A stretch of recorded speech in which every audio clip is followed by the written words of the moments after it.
ప్రతినిత్యం నరబలి కోరుకునే ఉగ్రవాదులు ఎప్పటికప్పుడు తెలివి మీరుతున్నారు. గతంలో బ్లాస్టింగ్స్ తో తెగబడిన ఈ నరహంతకులు ఇప్పుడు కొత్త మార్గాల్లో మారణ హోమం సృష్టించేందుకు ప్లాన్ చేస్తున్నారు.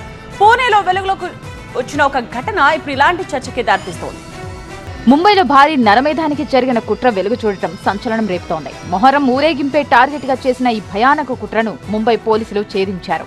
ఎలుకల ముందు క్యాప్సిల్స్ ని పంపిణీ చేసి వేలాది మంది జనాల ప్రాణాలతో చెలగాటమాడాలనుకున్న ఉగ్రమూకల కుతంత్రాలను బట్టబయలు చేశారు.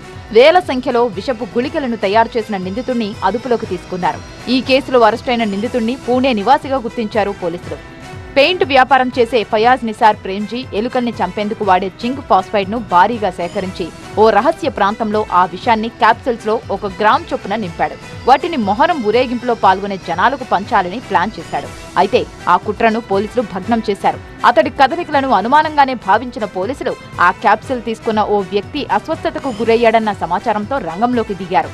నిసార్ ని అదుపులోకి తీసుకుని విచారించారు. పోలీసుల విచారణలో నిసార్ నుంచి కీలక సమాచారమే రాబట్టారు పోలీసులు. మొత్తం 30,000 క్యాప్సిల్స్ ని తయారు చేయడమే లక్ష్యంగా పెట్టుకున్న నిసార్ 14,900 దాకా రీచ్ అయ్యాడు. ఇంతలోనే పోలీసులకు పట్టుబడ్డాడు. ఇటీవల నిసార్ ఇరాక్, ఇరాన్ పర్యటనలకు వెళ్లినట్టు గుర్తించిన పోలీసులు అంతర్జాతీయ ఉగ్రవాద సంస్థలతో అతనికి లింకులేమైనా ఉన్నాయా అనే కోణంలో దర్యాప్తు చేస్తున్నారు పోలీసులు. భారీ ప్రాణ నష్టం కలిగించడమే లక్ష్యంగా పనిచేసే ఉగ్రవాదులు ఎప్పటికప్పుడు సరికొత్త కుట్రలకు తెరలేపుతున్నారు.